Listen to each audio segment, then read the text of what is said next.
શુકદેવજી કથાને આગળ કહે છે કે તાશામ પ્રતિ વિહારેણ શ્રાંતાનામ વદનાનિશ પ્રાભોજક તરુણમ પ્રેમણા સંતમે નાગમ પ્રાણિનમ. હે રાજન, એ પ્રયાણ શૃંગારનો આનંદ માણવાથી ગોપીઓ આનંદિત બની છે. એક વાર તો એવું બન્યું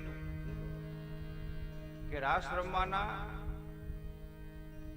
ઉતાવળ હોવાથી ગોપીઓ વેલી વેલી યમુનાને કિનારે પહોંચી ગઈ. અને ત્યારે કૃષ્ણ ભગવાને એમ કીધું કે ગોપીઓ આજે વેલી, એ ભક્તિનો ભાવ છે ત્યાં. અને ગોપીઓએ કીધું કે અમને રાસ રમવાની ઉતાવળ હતી ને એટલે આજે અમે વેલી આવી.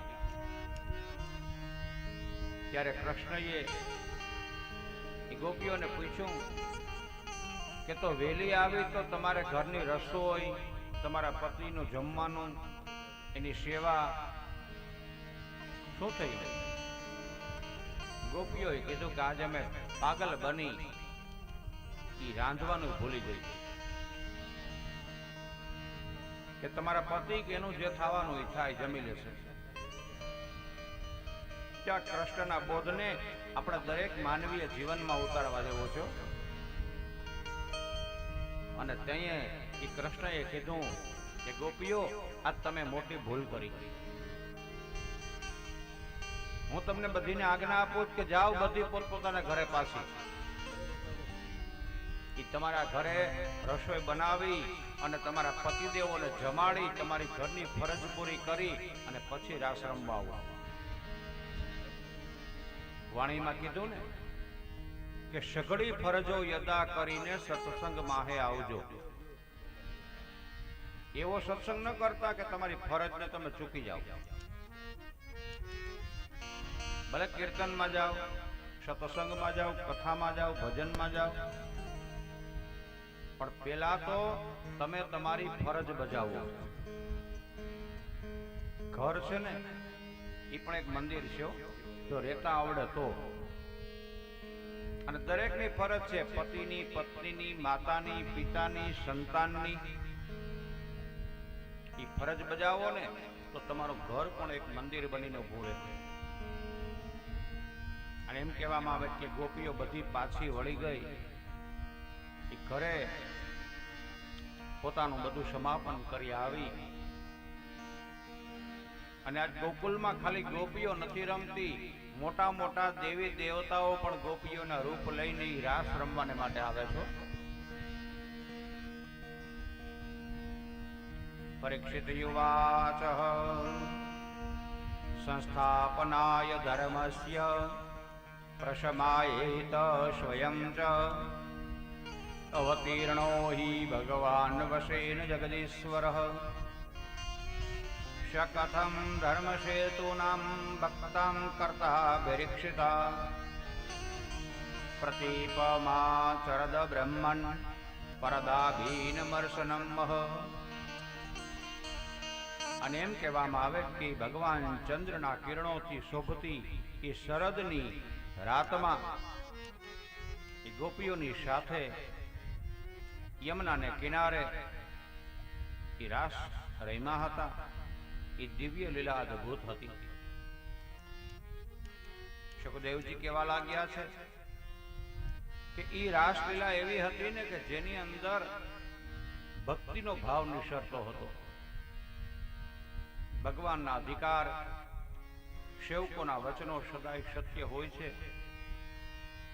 એના કાર્યો, એના વચનો સુસંગત હોય છે.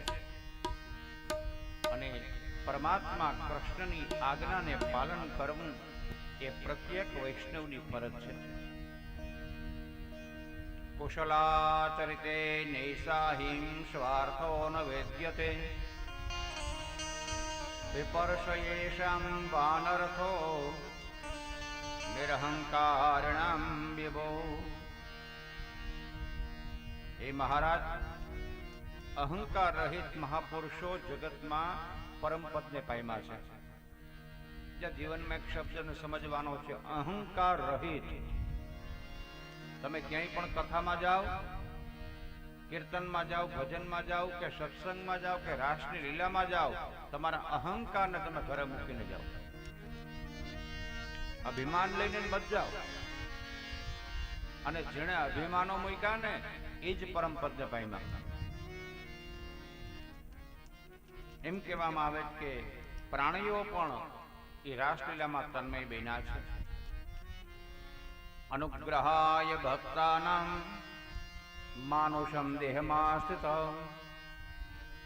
ભજતે તાન દોષી કીડાયામ શ્રુત્વા તપ્શે ભવેત. ભગવાન નિજ ભક્તોની ઉપર અનુગ્રહ કરવા માટે મનુષ્ય જેવું દેહ ધારણ કરીને લીલા કરે છે. અને એ ભગવાનની લીલાનું જે શ્રવણ કરે ને, સાંભળવાનું ફળ કેવડું છે. એ પણ મનુષ્ય એમ કહેવામાં આવે કે ભગવત પારાયણ બને છે. નાશોયનમ ખલુ કૃષ્ણાય મોહિતા તસ્ય માયયા મન્યમાનાશ્વપાતા સ્થાનમ શ્વાન શ્વાન દરાન કોશ. કૃષ્ણની માયા શક્તિથી મોહ પામેલા એ વ્રજના ગોપજનો માની રહ્યા હતા કે તેમની પોતાની પત્નીઓ પોતપોતાના ઘરે તેની પાસે હતી.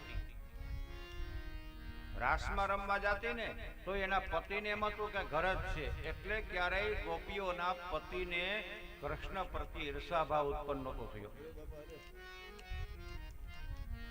અને બ્રહ્મરાતમ ચ પરાવૃતે વાસુદેવન મોહિતઃ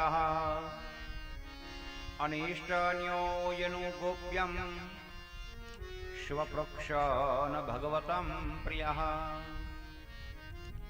બ્રહ્માજીની એક રાતનો સમય પસાર થાય, ભગવાન કૃષ્ણ ગોપીઓને પોતપોતાને ઘરે જવાની સલાહ આપે છે, પણ કોઈને ઘેરે જવાની ઈચ્છા નથી થતી.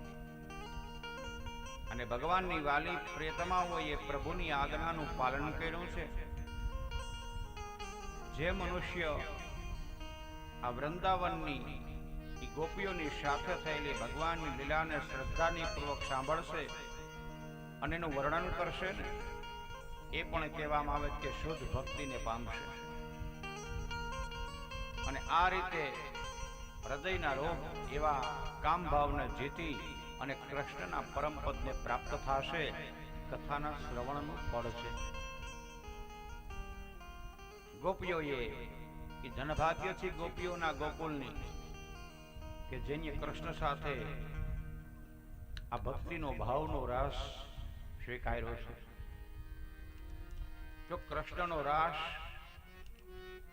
પછી નવરાત્રિમાં મા ભગવતીના ગરબા